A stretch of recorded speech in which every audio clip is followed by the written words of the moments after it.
आज हम देखेंगे ज्यामिति आकृतियों की रचना यानी कंस्ट्रक्शन। ठीक है, जो ज्योमेट्री में कंस्ट्रक्शन होता है वो हम पढ़ने जा रहे हैं। तो उसका एक क्वेश्चन देख रहे हैं, ये 7th क्लास में है। क्वेश्चन है, आर एक बिंदु है एम रेखा के बाहर। एम रेखा है, रेखा यानी जिसका कोई अंत नहीं होता है। एक एम रेखा है जिसके बाहर एक आर बिंदु है। ओके, उसके बाद क्या बोला गया है, आर से गुजरती हुई एम एन यानी जो ये एम एन रेखा है इसके समांतर एक दूसरी रेखा खींचनी है। समानांतर, समानांतर का मतलब क्या होता है, पैरेलल लाइन जो आपस में कभी मिलती नहीं है। ठीक है, तो इस बिंदु की मदद से एम एन के समांतर आपको एक समांतर रेखा खींचनी है जो कि आर बिंदु से गुजर रही है। तो इससे पहले आपको याद होगा हमने समांतर रेखा की एक प्रॉपर्टी पढ़ी थी, त्रिअक्षेदी रेखा अगर हो तो ये जो कोण बनता है और ये जो कोण बनता है वो क्या बनता है, इक्वल होता है। कौन से प्रॉपर्टी से, अंत एकांतर कोण से। तो यही अंत एकांतर कोण का थ्योरी लेके हम लोग ये डायग्राम ड्रॉ करेंगे। ठीक है, कैसे ड्रॉ करना है तो देखते हैं। उससे पहले आप अपना कंपास और पेंसिल ये तैयार कर लेंगे, जिसमें निब आपका क्या होना चाहिए, बराबर होना चाहिए। ठीक है, थोड़ा सा 1 नाखून भर आगे हो सकता है। ठीक है, और उसको एक लिमिटेड उसमें जिससे आपको बैलेंस हो उतना खोल लेंगे।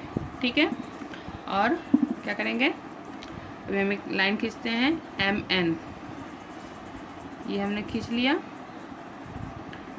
एम और एन, बाहर एक बिंदु है आर। ओके, अब क्या करेंगे,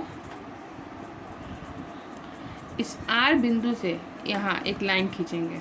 ठीक है, इस आर को एम एन रेखा से जोड़ देंगे। अब अगर आपको उसका मेजरमेंट दिया रहता तो आप उतना ही लेंथ खींचते, या आपको डिग्री दिया रहता तो उतना ही डिग्री, लेकिन यहाँ पे हमें कुछ भी नहीं दिया कि कितने दूरी पे है या कितने एंगल पे है। तो आप अपनी मर्जी से किसी तरह भी इसको जोड़ सकते हैं, सीधा भी जोड़ सकते हैं, ऐसे भी जोड़ सकते हैं। ठीक है, जोड़ लिया हमने। अब हमें करना क्या है, क्वेश्चन क्या है कि हमें एम एन के पैरेलल समांतर एक रेखा खींचनी है। तो उसके लिए हम क्या करेंगे, कंपास से इस तरफ एक कोण बनाएंगे। ठीक है, तो क्या बनाया हमने, कोण बनाया। अभी हमने पढ़ा था कि अंत एकांतर कोण बराबर होता है, यानी क्रॉस में बराबर होता है। तो जितना ये कोण है, जितना बड़ा ये कोण है, वही इस बिंदु से अगर हम कोण बनाएंगे तो वो हमारा समांतर रेखा हो जाएगा। देखो कैसे बनेगा, ये हमने कंपास से खींचा, जितना यहाँ था उतना ही हमने यहाँ पे किया। ठीक है, दोनों बराबर है ना, इक्वल। उसके बाद अब इसका मोटाइया नापे, पेट नापे कि कितना मोटा है ये। ओके, तो ये कितना मोटा है देखिए, इतना। स्टार्टिंग पॉइंट यानी यहाँ से लेके यहाँ तक ये कितना है, यहाँ पे। तो इसका हमें स्टार्टिंग तो मालूम है यहाँ पे हो रहा है, लेकिन ये एंड कहाँ हो रहा है, तो जहाँ पे ये कट करेगा वहीं पे ये एंड होगा। ठीक है, तो ये जो हमें एक नया बिंदु मिला है यहाँ पे, ये देखिए यहाँ पे जो बिंदु मिला है हमें, इस बिंदु को और ये जो बिंदु हमें पहले क्वेश्चन में जो दिया था, जो आर बिंदु ऊपर में था, इन दो बिंदुओं को आप स्केल से मिलाएंगे, जोड़ेंगे, तो वो जो लाइन आएगा वो आपका इसके समांतर आएगा। ठीक है,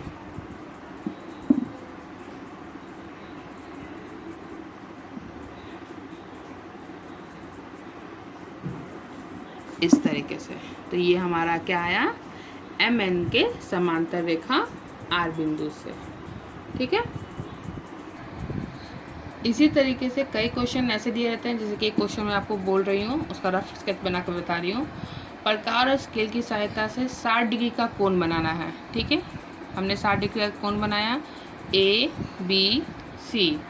उसके बाद कोण के शीर्ष से, ये 60 डिग्री का बना दिया हमने, कोण के शीर्ष से आपको एक और लाइन खींचना है जो कि बी सी के समांतर हो, यानी इस तरह से एक लाइन खींचना है ए से जो बी सी के समांतर हो। तो इसका डायग्राम भी एज इट इज़ वैसा ही बनेगा। अंतर क्या है इसमें कि यहाँ पे आपको कोण दिया गया है कि 60 डिग्री बनाना है, तो आप यही कोण यहाँ पे 60 डिग्री बनाएंगे जिस तरह से इसमें बनाया हमने, और वो कोण जब हम 60 डिग्री का बना लेंगे तो हमें ये जो रेखा है वो हमें मालूम चल जाएगा। ठीक है, इसी तरीके से और क्वेश्चन दिए जाते हैं, कई बार दिया जाता है कि आपका मेज़रमेंट कि ये लाइन है और ऊपर ये लाइन है और इसके ऊपर 4 सेंटीमीटर की दूरी पे एक समांतर रेखा है, तो आप इसके 4 सेंटीमीटर की दूरी पे आप समांतर रेखा बना सकते हैं। तो इसमें भी आप जितना ये एंगल लेंगे उतना ही ये एंगल लेंगे। तो यानी क्वेश्चन पूछने के तरीके अलग अलग हो सकते हैं, लेकिन डायग्राम ऐसा ही बनेगा। ठीक है, थैंक यू।